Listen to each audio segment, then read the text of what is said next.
আপনার আশেপাশে এমন অনেক মানুষ রয়েছে যারা আপনার ভালো অথবা উন্নতি সহ্য করতে পারে না। কিন্তু তারা মুখে ঠিকই বলবে আমি শুধু তোমার ভালো চাই। প্রকৃতপক্ষে তারা কখনোই আপনার ভালো চায় না, বরং তারা চায় সবসময় আপনি তাদের নিচেই থাকুন। আর আপনি জানলে অবাক হবেন, এই জিনিসটা শুধু আমাদের সাথে নয়, পৃথিবীর প্রথম আদি মানুষ এবং প্রথম নবী হজরত আদম আলাইসাল্লামের সাথেও কিন্তু এরকম হয়েছিল। আল্লাহ তাআলা যখন হজরত আদম আলাইসাল্লামকে সৃষ্টি করেন, তখন তিনি ইবলিসকে বলেছিলেন যে আদম আলাইসাল্লামকে সেজদা করার জন্য। কিন্তু ইবলিস ছিল সবচেয়ে আমলদার একটি জিন। সে সবসময় আল্লাহ তাআলার ইবাদত করত। তাছাড়া তার মর্যাদাও ছিল ফেরেশতাদের মতোই।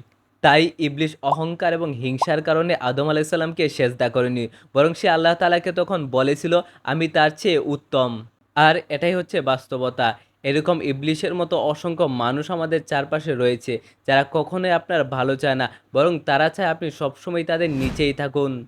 যখন তাদের থেকে একটু উপরে কিংবা ভালো অবস্থানে চলে যাবেন, তখন তারা হিংসায় জ্বলে পুড়ে ছাই হয়ে যাবে।